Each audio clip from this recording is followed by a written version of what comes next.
Hello, everyone, and welcome back to the lecture on business analytics, where we are seeing how to perform independent sample t-test in the SPSS software. So the data set that we'll be using for the independent sample t-test is the employee data.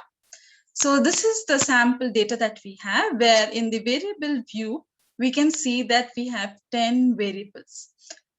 And in the data view, we have many lines of data. So we are going to run the compare means and specifically the independent sample t-test. Where do we find the compare means? We will have to go to analyze and you will see compare means.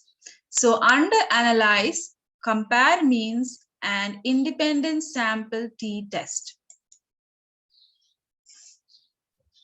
So in independent sample t-test, we will see that we'll have all the variables like the date of birth, educational level, employee category, current salary, all the 10 variables listed in the box towards the left. What we'll do is we need to push the variables into the test variables. So what are the variables that we'll be pushing are education level, current salary, beginning salary, months since hire, previous experience. So we have a total of 5 variables into the test variable box. Once you have pushed all the variables there, you have another variable that you need to define, which is the grouping variable. So you will select gender and just put that in the grouping variable. So in the grouping variable, when you have put gender there, you will see gender in brackets 2 question marks. That means we need to define the 2 groups. So there's just a box below that grouping variable where it is written define groups. You need to click on this particular box and you can specify the specified values. So group 1 is 0, which is the male, and group 2 is 1, which is the female. Now, suppose your independent variable is not categorical in nature, but instead it is continuous in nature. You can also perform the independent sample t-test by choosing the cut point. Instead of choosing, use specified values. So you will choose a cut point and you will give the values over here. So below that particular cut point will be considered as one group, and above that particular cut point will be considered as the other group. So below and equal to that particular cutoff point is one group. Greater than that particular cutoff value which you have given will become the second group. So for now, since we have gender male and female, and we have already defined in the variable view 0 as male and 1 as females, we'll specify those values over here and then click on continue. And then you have to just click on OK. When you do that,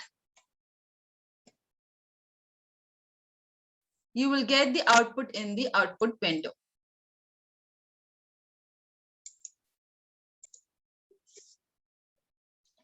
So this is the output window that you will be getting.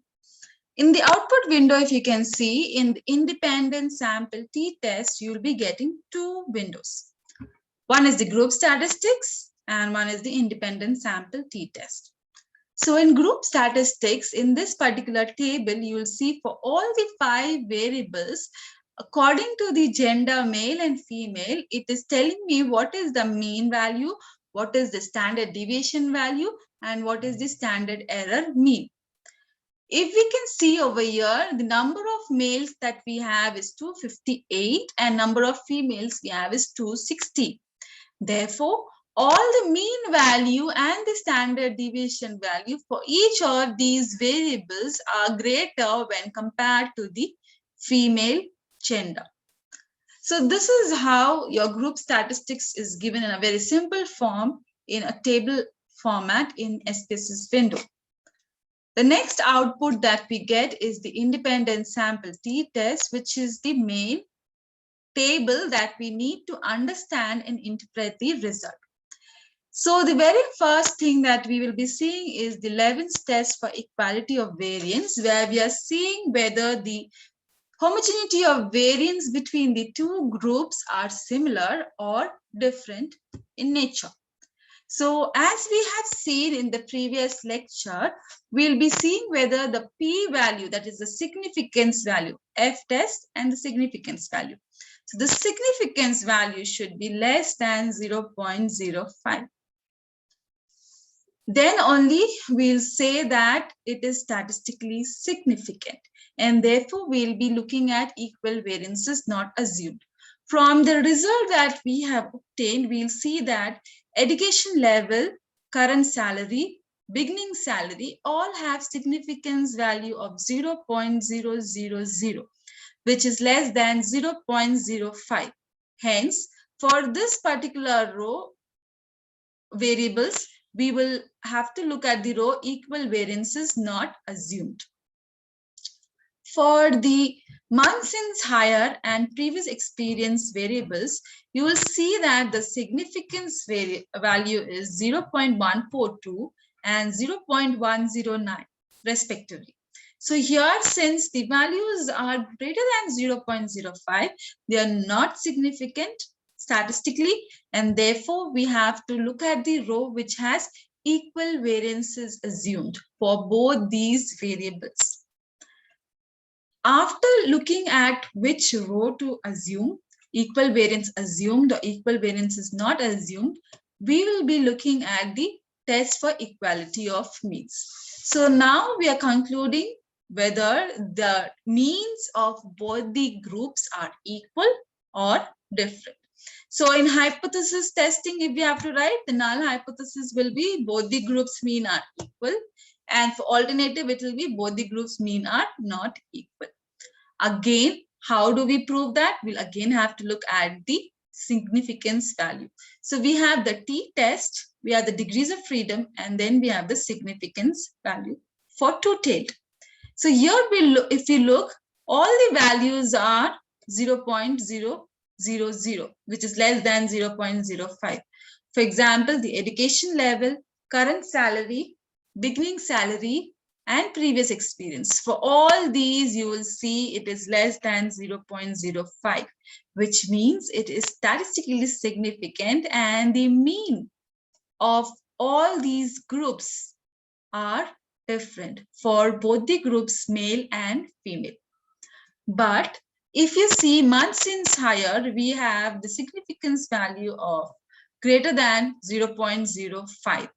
Therefore, we will have to say that for months since hire, the difference between the means of two groups are not present. They are similar for both the groups.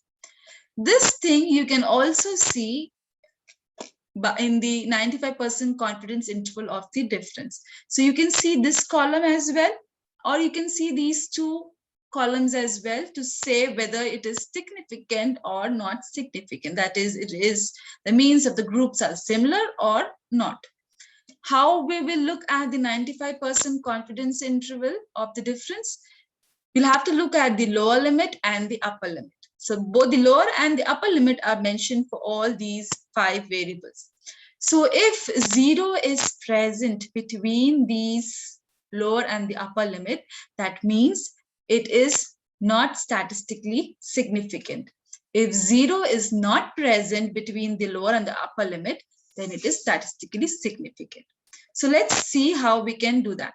So for education level, for example, we have seen that the significance value is 0.000, which is less than 0.05. Therefore, we will be looking at equal variances not assumed. So this particular row, the test value is 8.458 and the significance value is 0.000.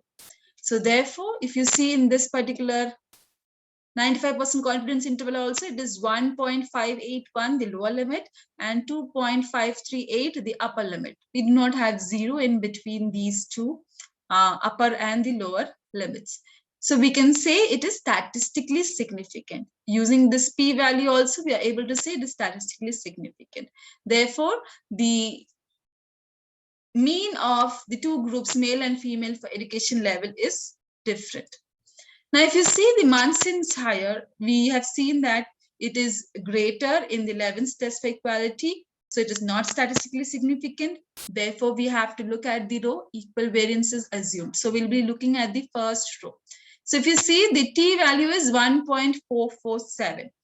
The significance value for this t-test is 0.148, which is greater than 0.05, not statistically significant. If we have to see the 95% confidence interval, lower and the upper limit, you'll see minus 0.480 and plus 3.162. So in this lower and the upper limit range, one is minus 0.480 and the other one is plus 3.162.